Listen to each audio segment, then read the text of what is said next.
Hey guys, Peter here to tell you about the latest from HammerFall, Hammer of Dawn, out February 25th on Napalm Records. The album has 10 tracks, 46 minutes in length, and this is the band's 12th full-length studio album. They are an iconic Swedish heavy metal band. Now this is an album that from a construction perspective has a pattern to it, a pattern that we've seen before from HammerFall, so nothing new there. The moment you listen to it, you start to see that the record divides itself into three parts. That is the pattern that emerges. The first part of the record is very powerful, very big, robust, energetic, driven. It has almost of a cinematic feel to it, not just from the soundscape that it creates, but also from the vocal approach. Then in the middle of the album, the record loses a little bit of steam, but you almost want that. This is where the ballad of the record resides, not today. So you feel like the more melodic side of the band comes into the forefront, losing a little bit of heaviness, losing a little bit of drive, but it allows the album to feel more dynamic, more engaging, and not repetitive. If the album sounded exactly the same from start to finish, it would become redundant. It would have no dynamic to it. It would be very flat. So having this portion there in the middle, while taking a little bit of the power away from the album, it actually enhances the overall experience. Then to finish off the record, you start to see some of the elements that were at the beginning of the album show up at the end of the album. Now I don't feel like the two sides are equal to one another because they're not really the same. You don't get the same cinematic experience that you got at the beginning consistently at the end, but the album still manages to finish with one of the strongest songs on the record, No Mercy. So there's a lot of value in that end of the album. You just don't feel like the mountain was completely climbed. Once you were at the top at the beginning, you do go down deep into a valley in the middle, and then once you start to climb back up again, you start to reach that peak, but you never really get there. That's perhaps the only downside that this album has. I would like to see the two ends of the album be a little bit more consistent with one another. As far as the soundscape goes, this is HammerFall, so you're going to get big volume, driven sound, very epic at times, anthems, hymns, all of that coming together. I don't think there's anything really new as far as the overall sound experience. What you're going to find new in this album is that they tweak some elements that have always been part of their DNA, and they're a little bit better to understand on this specific record. When you look at the sound, you see all of the different elements coming together. The drums, guitars, bass, vocals, everything has a place and everything works really well, not interfering with one another, rather cooperating in order to create that cinematic experience that this record has at times. A very polishing sounding record. It's very well defined, it's not murky, there's not one element that overshadows the other. Everything is there in order to compensate and in order to grow and expand and bring everything into the fold so that the record feels unified across every single element.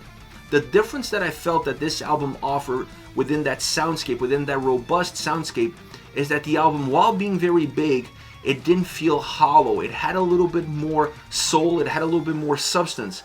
A lot of that substance comes from drums and guitars.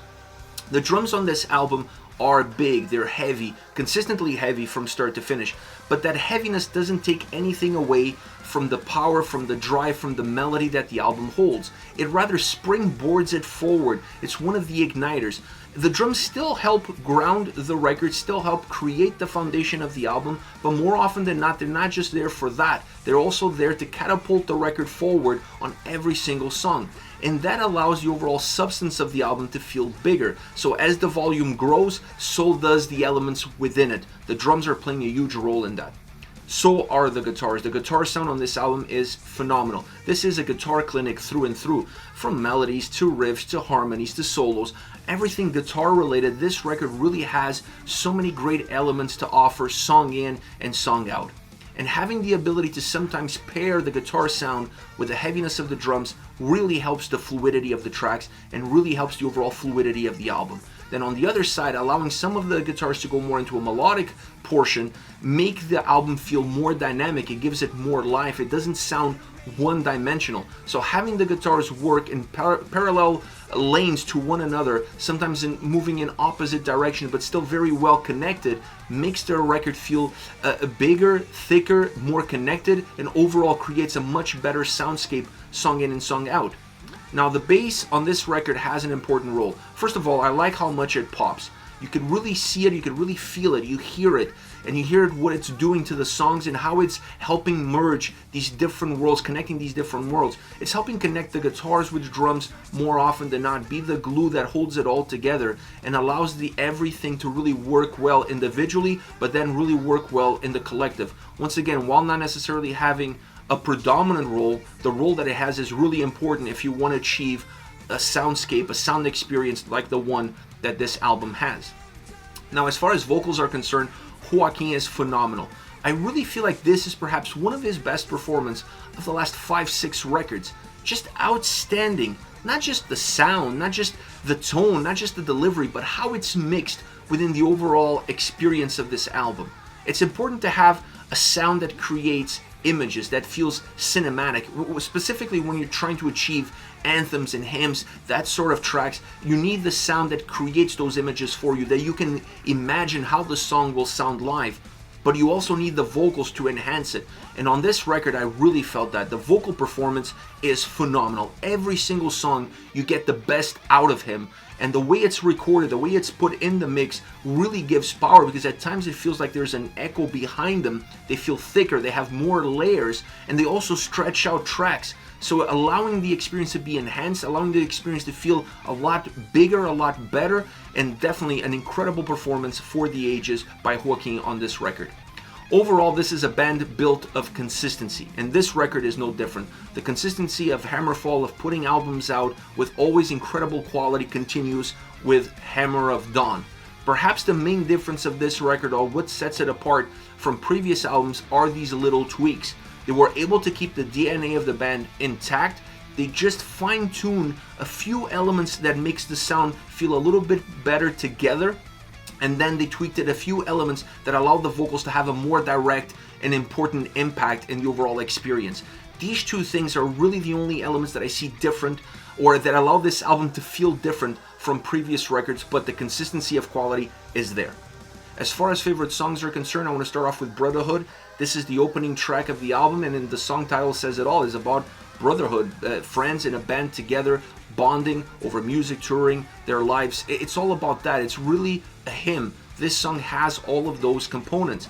It's a great track when it comes to the drums and guitars and how much they pair with one another. The drums are heavy, the guitars are galloping, the two together really feel like there's this force always moving forward, always coming towards you, definitely driving the experience of the song.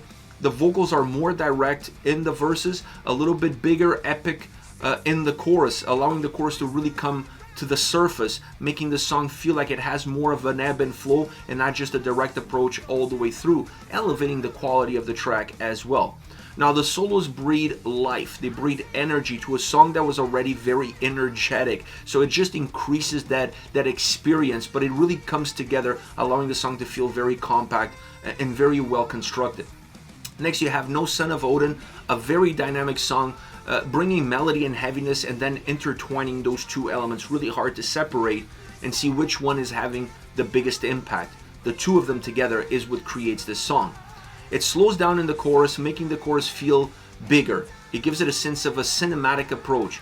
The music helps, but the vocal performance is really what brings it to the forefront, is what allows this song to shine. The vocals are phenomenal throughout the entire track, but once you get into the chorus, that vocal performance just goes another notch. It just takes it to another level that really makes this track feel outstanding within a group of outstanding tracks that surround it. A track that has a lot of great attributes musically and vocally, feels very together. There's some choirs on this track that compensate depth, allow the song to feel more complete, just enhancing the overall experience. An anthem.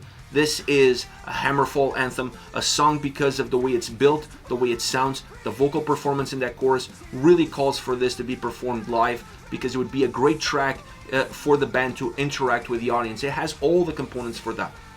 Last but not least, No Mercy. This is the closing track on the album, an absolute banger. One of the heaviest, if not perhaps the heaviest, consistently heaviest song on the album. They left one of the best for last.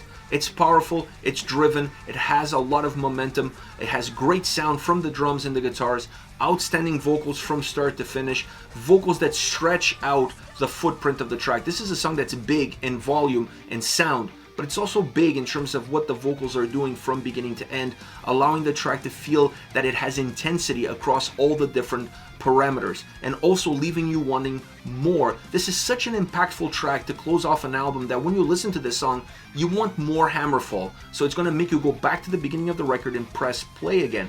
Best way to finish an album with a track like this that leaves the listener wanting more, and more, adding to the overall playability of the record. This is it. This is HammerFall with Hammer of Dawn, out February 25th on Napalm Records. Let me know your thoughts on the band, on the singles. Use the comment section below. I'll be reading those and getting back to you. Take care, guys.